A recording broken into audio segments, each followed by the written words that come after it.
Our next speaker is Jerv Markham. Hi, thank you very much for coming. My name is Jerv Markham. I work at Mozilla, where my title is Policy Engineer. I also have a long-term cough, so if I cough a bit, don't worry about that. If I actually collapse on the ground, then feel free to call an ambulance. Anything short of that, I will recover momentarily.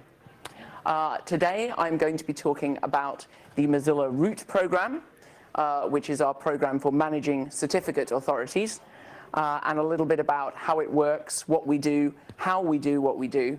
And then in the second half of the talk, I'll go through some particular incidents that have happened in the CA world and the sort of policy responses that we have made to those incidents and possible future stuff. And then hopefully we'll have some time for questions. I'm going to try and speak clearly, if quite fast, but if I'm going too fast for you, wave at me and let me know.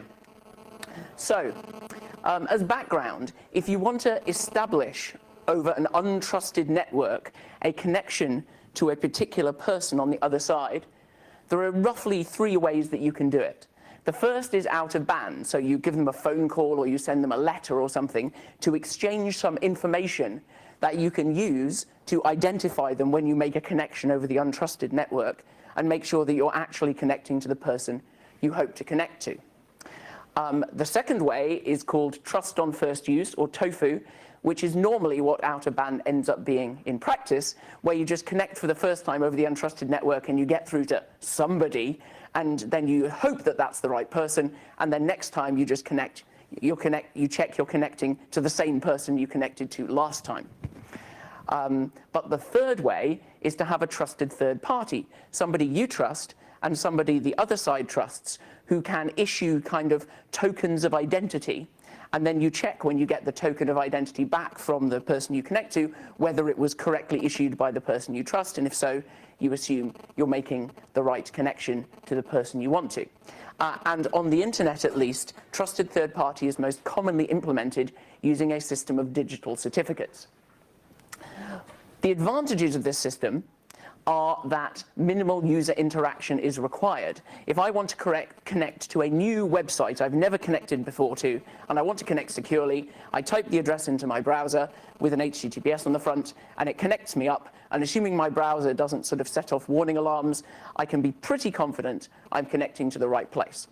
Now, we can argue about the various different systems and their pros and cons, but I would say at the very least, that fact, the fact that your grandmother, your grandfather, someone who is not technologically savvy can make secure connections without having to know anything about computer security, is the reason why this system is primarily the system used on the web and is used for secure web connections and is used in many other environments as well.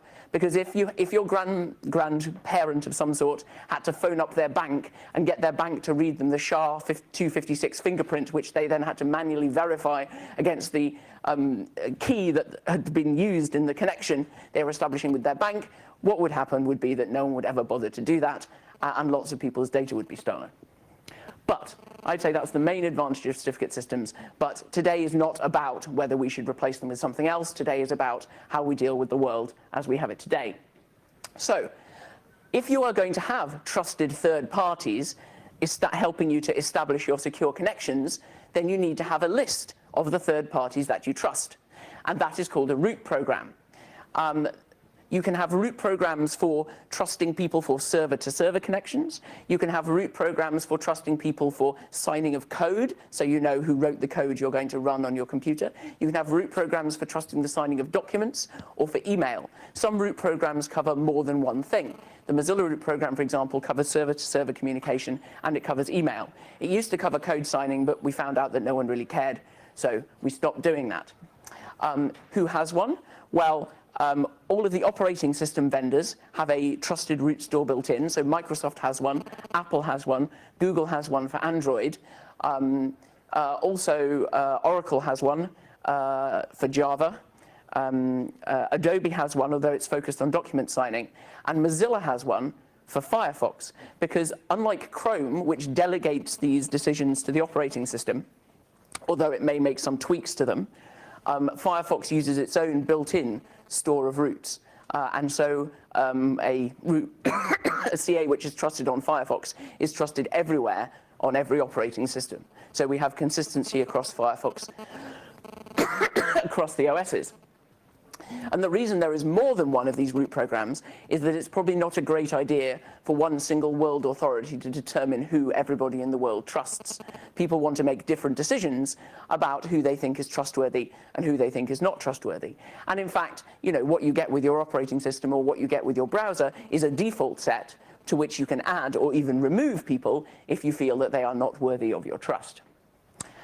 The issues that that causes, of course, is that for technical and historical reasons, when a website presents a certificate to anybody who connects to it, normally, except in special circumstances, they can only present one certificate.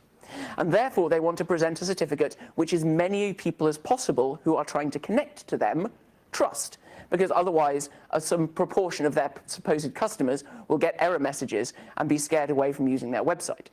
This gives CAs, certificate authorities, the problem of ubiquity. They would like to be in everybody's trust store. They would like to be trusted by everyone, and they would like that to have worked its way through the ecosystem, so even old versions of Windows or old versions of macOS or old versions of Firefox have that trust.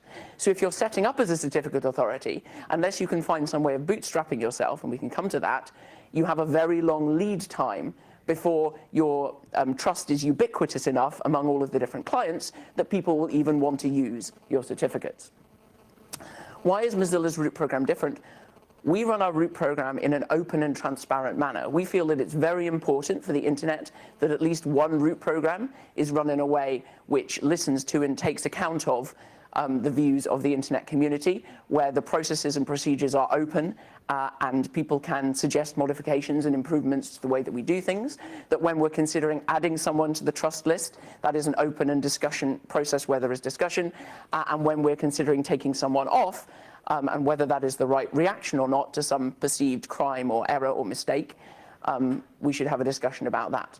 And so that is how our root program is different. And in fact, actually, that influences the community of root programs to be more open than they used to be, certainly. So, just a little terminology to make sure we're all on the right page about certificates when I talk about them later. Certificates come in hierarchies. They start with the roots at the top, which are embedded in the browser or the operating system or the other trusting thing. But normally you want your root certificates to be locked up in a bank vault somewhere because you really don't want them misused. And so what happens is that the roots sign what are called intermediate certificates, of which there may be a number, and those are the ones that you keep in your data center, which are then themselves signing the end entity certificates, which you hand out to people who own websites or who own email addresses or who want to sign code or whatever it is that you're doing. So that's roots and intermediates and end entity certificates.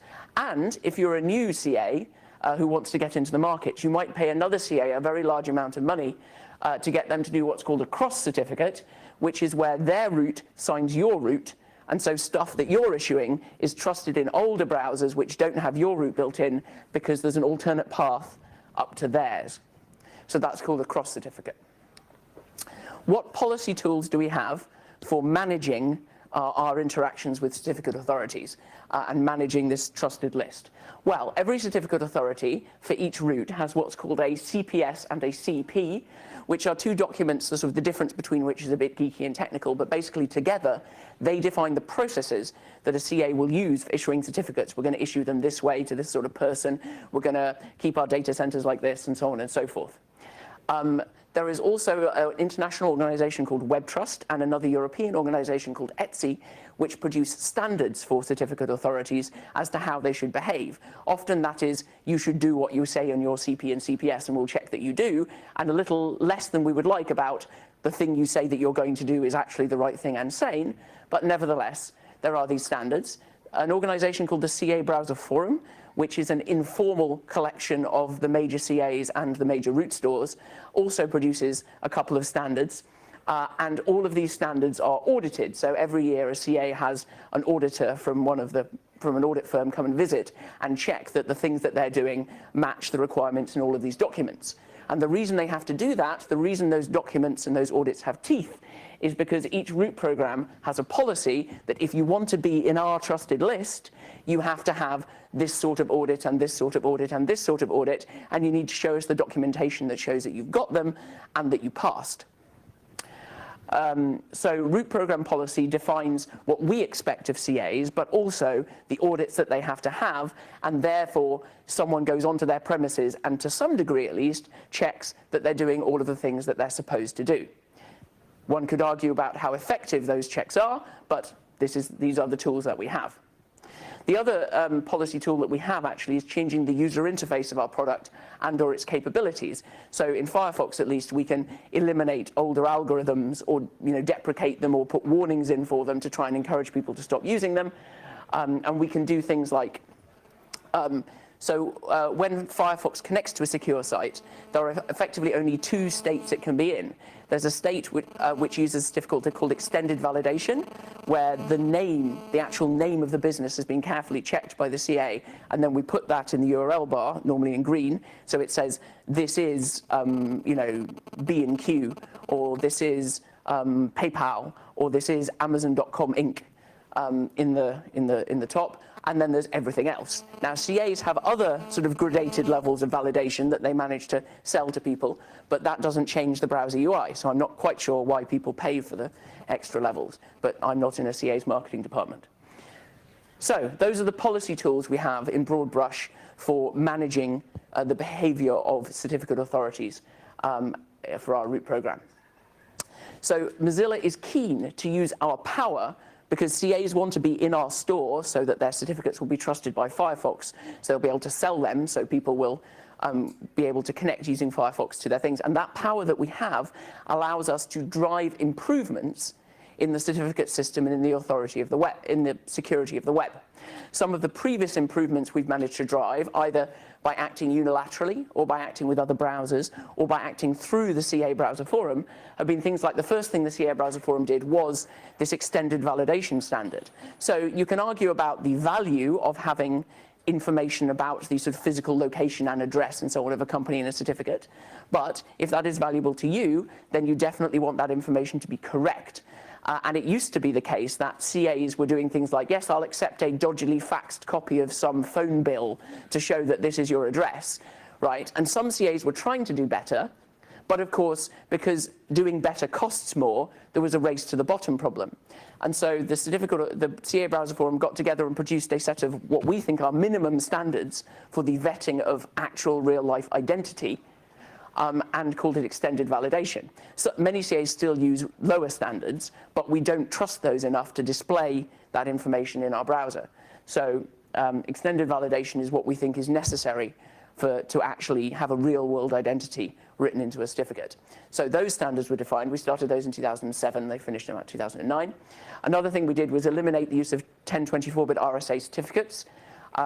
So we had to drive them out by stopping CAs issuing end entity certificates like that, and then we had to get them to roll over all their intermediates, and then we had to get them to stop using 1024-bit roots, because it started to become clear that a well-motivated state-level attacker with a large amount of computing power, mentioning no names, may be getting close to factoring 1024-bit certificates. And if they could factor one 1024-bit certificate that was still in our root store, they could generate as many certificates under that as they wanted, and our browser would trust them.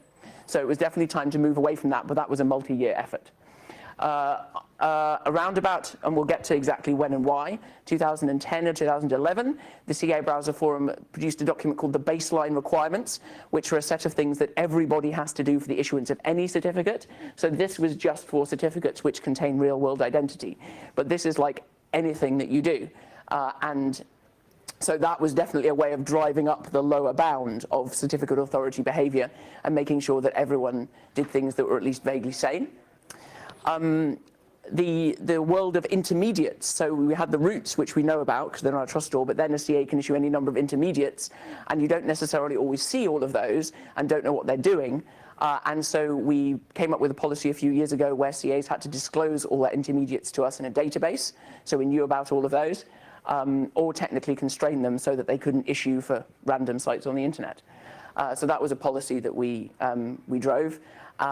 Recently, there have been improvements and much more rigor in domain validation methods, which are the methods of determining whether somebody owns example.com or paypal.com or jerv.net or whatever. Because obviously, the key thing a CA does before issuing a certificate is check that the guy they're giving the certificate to actually owns the domain names which are in the certificate. That's like the basic, most important thing that they do. And exactly how they were doing that was a wide variety of methods which had quite a lot of kind of slop in the definition of how they did it. And so we came up with best practices for all of those styles of method, documented those, and those are now in the baseline requirements. We've also driven non-policy improvements through the changes to Firefox, primarily in the use of cryptographic algorithms. Upcoming things that we're hoping to do through this root program power that we have, there's a standard called Certificate Authority Access, or CAA, which is where you put in your DNS a list of the certificate authorities that you want to allow for your domain. This is a way of trying to solve the weakest link problem. If there are 60 trusted CAs and one of them sucks, that one can issue certificates for your domain and you can't do anything about it. So Certificate Authority Access is an attempt to solve that problem by allowing sites to say, no, I only want certificates from Symantec, or only Komodo and DigiCert, or only Let's Encrypt.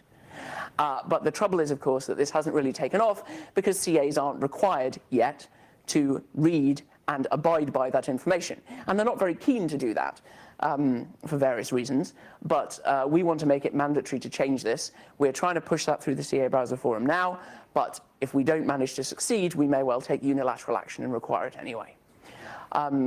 Google has come up with a system called certificate transparency, which is a way of trying to make sure that CAs disclose publicly every certificate they issue. It's not fully implemented yet, so it's only used for a subset of certificates, but it's already been extremely useful in finding issuances of problems that CAs have been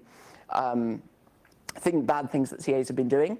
Mozilla has some issues with the scalability of that system and how you can get certain guarantees that the log servers are actually going to behave properly. And so we're proposing some modifications to it, and that process is ongoing, but we may well end up doing something like that. And for reasons which we will come to, we're feeling that the audit process is not as good as it could be, because what happens is, of course, a CA employs an audit firm to do its audits, and that audit firm would love to be employed again the following year, and so is keen to make sure that gives the CA a clean bill of health, and then that relationship has various professional obligations, which means that they can't really, the audit firms say they can't really tell us anything about what happened apart from the fact that they passed. And we think this kind of sucks and we need more transparency. So we're trying to work out how to improve those mechanisms. And recently, as we'll come to, we stopped accepting audits from one particular audit firm, which we hope will generally galvanize audit firms to make sure they're doing a good job. So that's a sort of a broad and very quick overview of the root program and what we do and what kind of things we're trying to achieve with it. And now I want to talk about some of the incidents that have happened in the past 5 years in the certificate authority space, which have led to changes, both technical and policy. In 2011, a CA called Komodo, a large CA, had what's called a registration authority, or RA, in Italy. An RA is basically a firm that you have, normally in a particular country, which knows how to check that a business is a business, and knows how to do publicity and knows how to advertise. And what they do is they kind of get business for you and do some of the checking, and then they hand over the information to you for you to issue the certificate. Unfortunately, the security of the accounts that they were logging into at Komodo to issue certificates was very bad.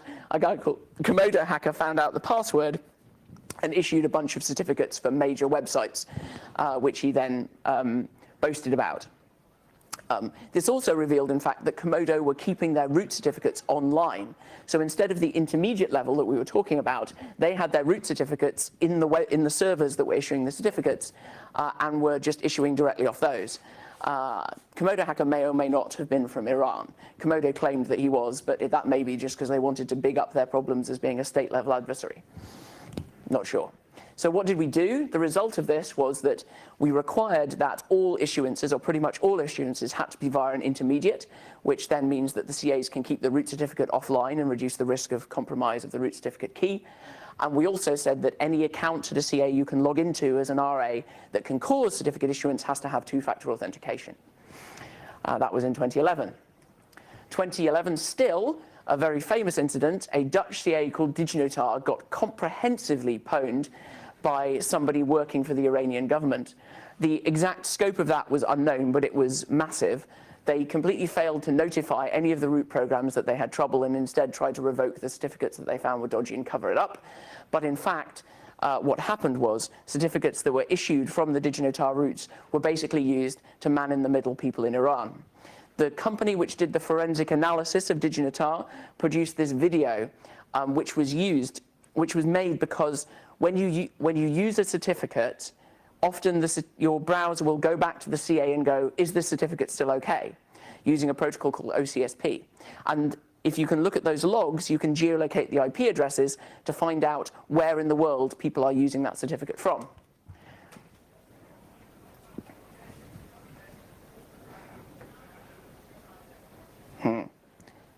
We are really quite washed out here, aren't we? Let's. Can we get some of these lights off briefly? Is it up here?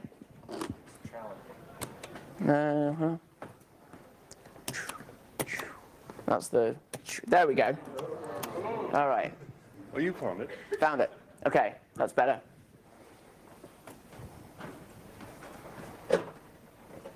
The little red dots are people using the certificate. See where they all are? The others we think are probably sort of VPN or Tor exit nodes and that kind of thing. But it seemed pretty clear that the government of Iran was using these certificates to man in the middle tens or hundreds of thousands of people. And we have no idea how many people's security was compromised and how many people got into serious physical trouble because of this. When I first saw this video, it made me cry. What did we do? Well, we distrusted the entirety of DigiNotar's organization and all of the root certificates they had control of. Eventually, some of them they were managing for the Dutch government, and the Dutch government did an initial investigation and said, no, our stuff is fine. It's okay. It's only the other stuff. Now, you can leave ours, but it turned out that that was rubbish, and so we distrusted theirs as well. The baseline requirements had already been kind of going in the CAB forum, but this definitely lit a fire under them, and so we got them going.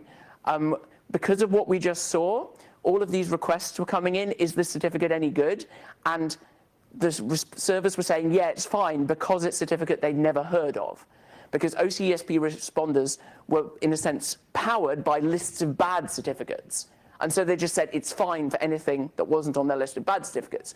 And we decided that this was completely ridiculous and that OCSP servers had to be properly database backed with a database of good certificates. And so we told CAs that they needed to completely rejig how OCSP servers worked so that they didn't do something so stupid. And the last thing is that the CAB forum produced some things called the Network Security Guidelines, which in hindsight were a bit of a knee-jerk reaction because they did say what seemed to be vaguely good things to do with network security in 2011.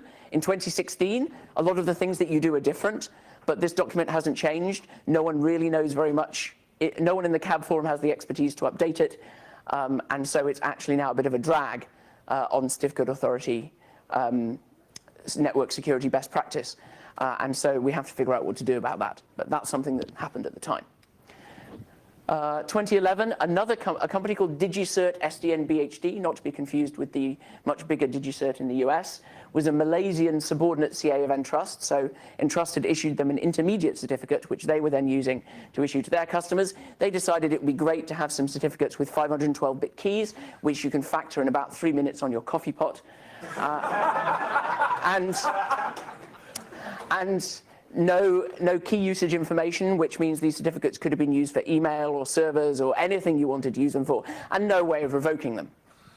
Well done, DigiCert SDN BHD. We decided to distrust them completely, and at around the same time, we published the baseline requirements, which, in case it wasn't really obvious, required you to put information in your certificates about how to revoke them and what they should be used for. 2012, a company called Trustwave, who's an American commercial CA, issued an intermediate certificate to a company called Walgreens, who used it for man-in-the-middling everyone on their corporate network. Now, in one sense, that's sort of okay because the people inside Walgreens' network agreed to it. In another sense, it's really dangerous because if that intermediate certificate leaks, someone can use it for man-in-the-middling anyone else in the world. And we decided that this sort of thing was too dangerous to allow in the public PKI. And because we hadn't taken a strong stance against it beforehand, we didn't actually sanction TrustWave, but we told all of the CAs that this has got to stop, and we gave them 2 months to cut it out and get everyone to find some other solution. So no more man-in-the-middling under public routes, even for people's internal networks, because we can't trust you to keep the keys safe. So then, in 2013, when the French government CA did exactly the same thing, we constrained them to .fr and about 12 other very small top-level domains, which are French dependencies. And it turns out, actually, that they decided that this incident meant that they didn't really want to be a public trusted CA at all, and so they've been moving away from this hierarchy, and it's soon going to be removed entirely, at least from Firefox. Then in 2014, there was an incident, but it didn't apply to us. It was a CA that was only in Microsoft stores, so we dodged it that year. 2015, a Chinese CA called CNNIC issued a certificate for man-in-the-middle to a Middle Eastern company called MCS Holdings in violation of its own certificate practice statement. It didn't disclose this certificate as it was supposed to have, because we had the intermediate disclosure rules in place by that point. MCS had no PKA practices. We had no idea what they were doing with this certificate. They could have had it just stuck on a server in their data center with no protections whatsoever. And we decided that this was so entirely ridiculous that we distrusted the entire CA. Although we did say after a year they could reapply, and in fact they did reapply last October, and they're going through the reapplication process to be re-included. 2016 was WoSign and StartCom, which I'm going to talk about a little bit more because it's a really interesting detective story, and I very much enjoyed detecting it. WoSign is a Chinese CA and StartCom is an Israeli CA. And this incident started when people reported from various places, including some of our friends at Google, that there were various problems with WoSign. And when there were sort of 3 or 4 problems on this list, we decided we should make a list, and we made a list. And then other people reported other things, and the list got really quite long. So WoSign were kind of trying to deal with and respond to these, but one particular thing on the list was particularly concerning, and that was SHA-1 backdating. The background to this is that SHA-1 is a cryptographic algorithm, a hash algorithm, that has for a long time been showing its age, and so there has been a industry-wide plan to eliminate its use.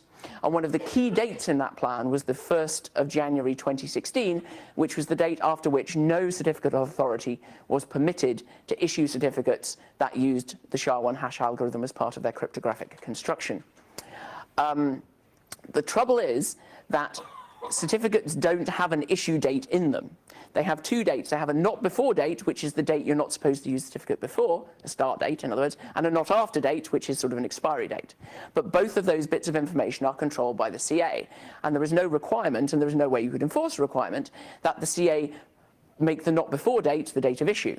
Okay? And in fact, there are sometimes technical reasons why you have to vary it a little bit.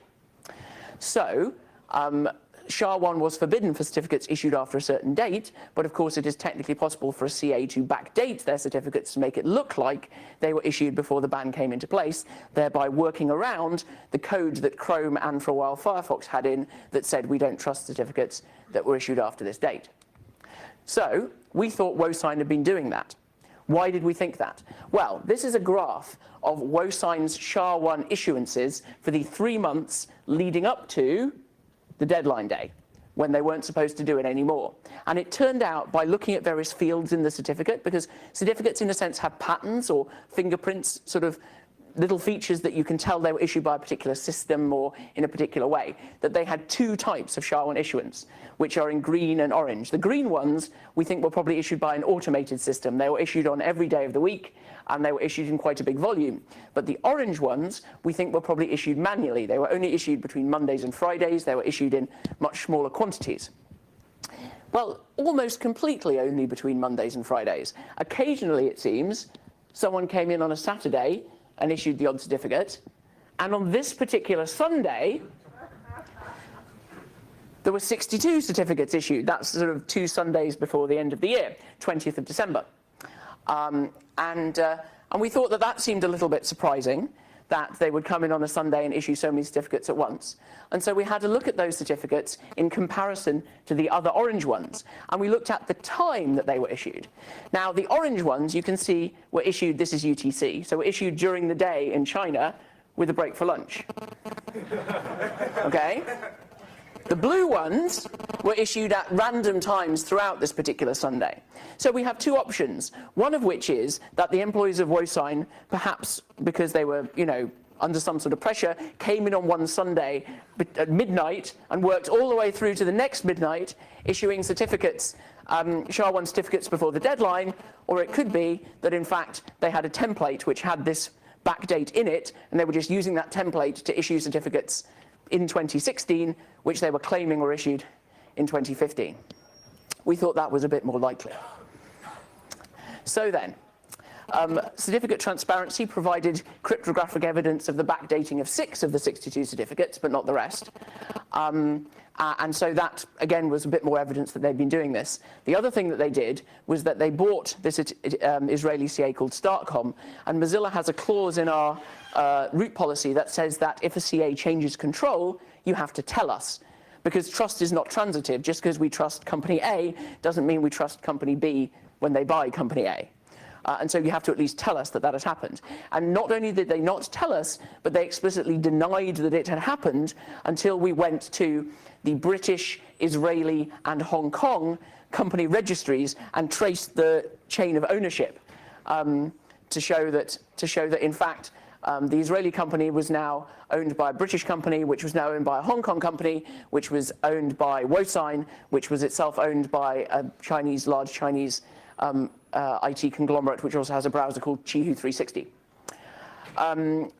But the problem was that we then found, again using certificate transparency data, that this kind of style of misissuance that we saw in those graphs, those 62 certificates, had a very specific fingerprint, and we found a misissuance done by Startcom with the same fingerprint for a Australian payments company called Tyro. And they'd issued 2 certificates to this company, again, which had been backdated. And so we took that as evidence that the bad practices at Wosign had imported themselves into Startcom, and therefore it was reasonable to treat the whole as one. And so what we did was we distrusted both CAs entirely from the 21st of October 2016. Startcom got an opportunity to be readmitted after 6 months if they could change their management so that they were no longer managed by Wosign but were owned directly, and various other changes, because they'd also moved over to Wosign's issuance systems, which we had no confidence in because the code quality was terrible. So Startcom had a bunch of work to do but could possibly apply for readmittance in April. Wosign can apply for readmittance after a year, but basically has to rewrite their entire infrastructure, and so on. But the other thing that we did, and this may be prescient of things to come, is that we determined that some of the things that Wosign had done wrong should have been spotted by their auditors. So, for example, they had out-of-date software on their issuing computers, right? And one of the things that's supposed to be checked is that, you're applying security patches within a minimum of 6 months from the time they're issued, and some of the software they were running the OS was 5 years out of date. There were other things about certificates that had been, vast tranches of certificates had been issued with the wrong fields in. This wasn't a technical or a security problem, but it's the sort of thing an audit could have been picked up. And their auditors, Ernst & Young Hong Kong, had given them a clean bill of audit, although I hear that this fact caused some disquiet among other auditors and among other bits of Ernst & Young, but that's what happened. And so we decided that we were no longer going to accept audits from that particular branch of Ernst & Young, although, of course, if we later find more bits of Ernst & Young causing audit troubles, then that might get wider. But that's what we did. And so we hope that this will, because it's the first time that this has happened. We did not, for example, and maybe in hindsight we should have done, but we did not stop accepting audits from Dignitar's auditors, right? Despite the fact that a lot of things that they were doing were completely terrible after they were investigated. But this time we did. So, 2017, and this is sort of ongoing at the moment, so we'll see what happens.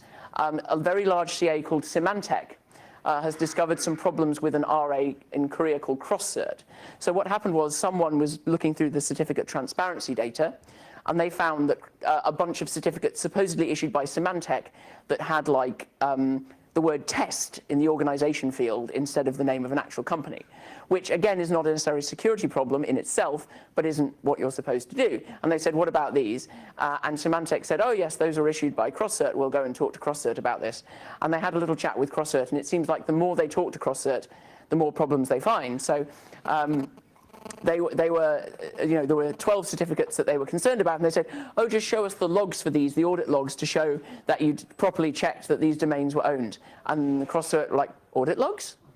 So it seems that it's this way. This story is still emerging. So, and again, this may also raise questions about CrossCert's auditor and whether CrossCert got a clean bill of health from their auditor and whether they should have done.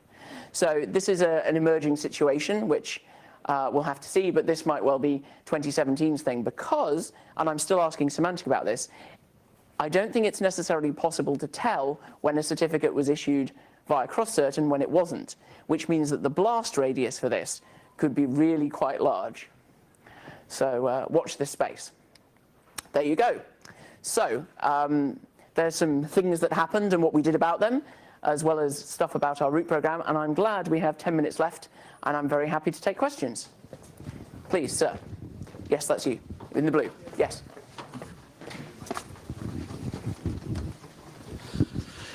I'll try to be brief. Well, I'm sure you know that there's a trend towards more man in the middle with the browsers, because in some legislations, actually, ISPs are required to provide parental control filtering, and so they are going for. Speak a little slower. I'm not quite following. Yeah. In certain legislation, such as the United Kingdom, now ISPs are required to provide parental control filtering, which means that they are going for DNS filtering solutions that then try to redirect, for example, HTTPS connections towards forbidden websites to their own proxy with a page that says this is blocked and whatever, which doesn't work unless you can man in the middle the certificate and create a forged one. And this is going to be a growing trend because more and more countries are possibly requiring this, making this a compulsory requirement by law. So did you ever consider this problem? Because unless you have a root certificate in the browser that allows, the man in the middle to create a valid page, what the users get actually is a nasty security exception error in the browser, and this is a terrible user experience for everyone. And so, I don't know how to solve this, but I think we should have the talk and solve. And another question is, do you really think, given all these problems with the CA system, that it can really be run securely? Or, if just one certification authority is correct, everyone's factor. So does this really work? So two very different questions. Yeah. The first question was that some governments are now requiring parental controls, which sort of requires man in the middle, and how do you accommodate that technically? And the second question was basically that if one of the CAs is bad, everybody's stuffed. What do you do about that? To answer the second question, things like CAA and mandatory use of CAA will hopefully go some way towards that. It means that hopefully the CAs will have systems that automatically check in a non-overridable way, and this is why we want to make it mandatory, that they're allowed to issue for a particular domain and it will be automatically blocked if they don't, even if some evil person is at the controls. So we hope that that will deal a little bit with the weakest link problem. Certificate transparency, which Google are doing, will also make it easier to spot when bad certificates are issued, because they will have to be publicly logged in order to be trusted, and then you can notice that they're there. So those are a couple of things that people are doing to try and avoid that one CA is bad, therefore we're all stuffed problem. In terms of man in the middle and legitimate man in the middle by, companies or perhaps for parental control reasons, I think that having the browser specifically add features to allow man in the middling is probably not the direction we want to go down. I think that you can already allow man in the middle by installing your own root and then generating certificates under that root, and I think that's probably safer than your browser shipping with some kind of built-in man in the middle feature. Another question? Yeah, so regarding man in the middle, if you are behind an HTTPS proxy, basically, you have man in the middle in an enterprise in this case, right? Many enterprises have this. Yeah. Okay, and the question is then, yeah, about the ubiquity. So now, if I correctly understood, in Windows, if I run Chrome or I run Firefox, I will get different, for different websites, I will get different, I can get red, green, green, red, so different things. So that's, yeah, that's the ubiquity question. And then the related question is, okay, why separate root program instead of cross-referencing? So the first question was, you get different results in Chrome and Firefox on Windows, and what about that?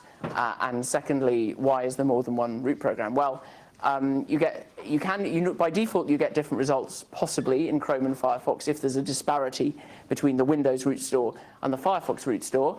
But Firefox does now, quite recently, have an option that you can switch on, which allows it to trust manually added certificates in the Windows root store, which means not the ones that Microsoft add, but if you've added one as a, say, domain administrator or as a company, Firefox will find that and also trust it. So it makes it easier to use Firefox in enterprise environments in those circumstances. But why do we have multiple root stores? Why do we not just say, okay, on Windows, Firefox will trust Microsoft's root store, and on Mac will trust Apple's root store, and on Linux will trust, oh, hang on a minute. Well, there's one reason, right? Because most Linux distributions use our root store. And so if we stop doing a root store, then they would end up having to copy Microsoft or Apple. And having either Microsoft or Apple determine the list of certificate authorities that everybody trusts in the world in a non-transparent way seems to me to be a definite step backwards for web security. So you can ask the other root store programs why they have their own program. And it's certainly true, I think, that many of them are, in a sense, following Mozilla's lead in terms of who they admit, because for a commercial company, a root program is just a cost center, right? It's a necessary evil that you have to do. You may want to keep it in order to exercise some forms of control, but it's not really something that you can make money at. Charging CAs for inclusion will give you a bit of money. We don't do that, but not really very much money. It's just a hassle. Right. But the reason our root program exists, at least, is because we think at least one root program needs to exist, which is run open and transparently. And we think we can use it both to, in a sense, drive openness and transparency in other root programs, also drive up the general security of the web using that power that we have. Yes? Thank you for the talk. I'm wondering if you could elaborate a bit more about what you want to see changed in CT. And also another question, can you elaborate on how AIDAS will maybe change the root program for Mozilla? Yes. So on the matter of CT, some people who understand the technology much better than me are currently producing a paper about the changes that we'd like to see. So they put an initial post on the trans mailing list, which is the IETF mailing list for CT and things like it, about some of the concerns that they had, and they've been asked to go away and write up the changes that they'd like to see, and that's what they're doing. So exactly how those changes work technically is not my bag, and so you'll have to wait until they explain more about the problems that they're having. The second question was about EIDAS, which is an EU regulation for regulating certificate authorities and certificate authority lists. I have to be slightly careful what I say about EIDAS because some of my opinions about EIDAS are probably not all that printable or wise to broadcast. But I think that the people who legislated EIDAS didn't really understand the difference between the SSL certificate market and other sorts of certificate market, like document signing and code signing and even email, and therefore the regulations are not a good fit. The EIDAS people would like Mozilla to just decide that we're going to trust anybody they decide to trust. And so, if the EU trusts somebody, Mozilla should obviously trust them. We, and other root programs, to be fair, push back fairly strongly against that suggestion. And so we don't think that that's going to happen. We think that the best way of managing it is if they want to have their own trusted lists. They can have their own trusted lists and use them for whatever they want, but the best way to avoid problems is just to make sure everyone in their trusted lists has been through our process and has also got into our trusted lists, and then there's in practice no disparity, and so there'll be no difficulty. And we're very keen to make it easier and simpler for people to go through the process necessary without making the process less rigorous, and we're happy to work with people from EIDAS or anywhere else on doing that. But it's certainly not the case that we're going to agree to trust anybody that any other entity just says, here's a list of people to trust, off you go. Because we think that, first of all, that reduces our ability to drive positive change, because someone can say, no, I don't have to do what you say, Mozilla, because I can just get in their list, and then you promise to trust them, so up yours. Not very helpful. So we don't think EIDAS will have much effect in practice on our root program. Two questions, one here and then one there. Okay, thank you. Hi. Well, now the governments come in play. So the company that owns the root program, where is it located? The company that owns the root program? Well, there's a root program by Mozilla. Yes. So it's owned by a company, I guess. Well, Mozilla is a non-profit organization, which is a US 501c3. So it's based in the US. Okay. So there is word that some of the organizations issuing certificates in the United States are under United States law, and it's possible that the United States administration getting hold of the keys of this root certificate. Well, that's true of certificate authorities in any jurisdiction. So, yeah, if a CA is based in a particular jurisdiction, it's possible that the government will come knocking with their national security letter or whatever it is and say, we'd like a copy of your root keys, please. That is certainly true. That's not a problem that's specific to our root program or to or to any root program, because the government can always come knocking and asking you for things.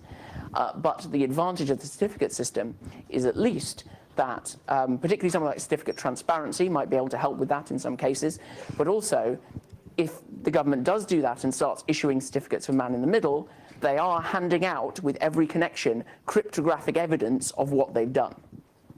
Which means that if the client is smart enough, and making smart clients which detect this kind of thing is an ongoing area of research, it can grab that cryptographic evidence, submit it or publicize it, and we can go, okay, certificate authority based in Kyrgyzstan, you've clearly been issuing dodgy certificates. It doesn't matter if the government made you do it. We're not trusting you anymore.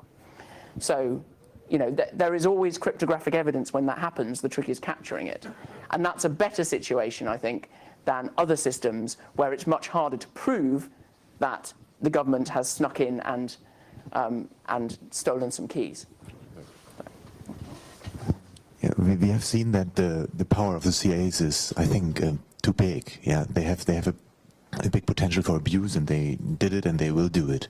Why is there not a bigger drive, like from Mozilla, for example, as an NGO, and to combine CA-based systems with, for example, trust on first contact, so that they can be reduced, the CAs, for example, to bootstrap only, for example, trust on first contact with CA. Yeah, so that would be one idea. Why I think no one is even. I mean, is this idea new for me, or what? Or why is no one even pursuing it? It would be a whole other talk to kind of talk about the different trade-offs and user interface issues that there are with different alternatives to the CA system as it works today.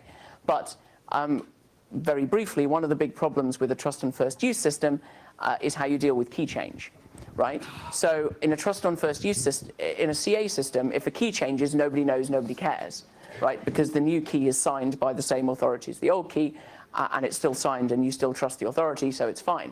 In a trust on first use system, a key compromise is indistinguishable from some guy just deciding to roll over his key, right? I think I need a new key, I'm going to get a new key. The browser goes, oh, there's a new key. It's like, well, what do I do about that? Well, it could be that something bad has happened, or it could be that something bad hasn't happened, whatever, right?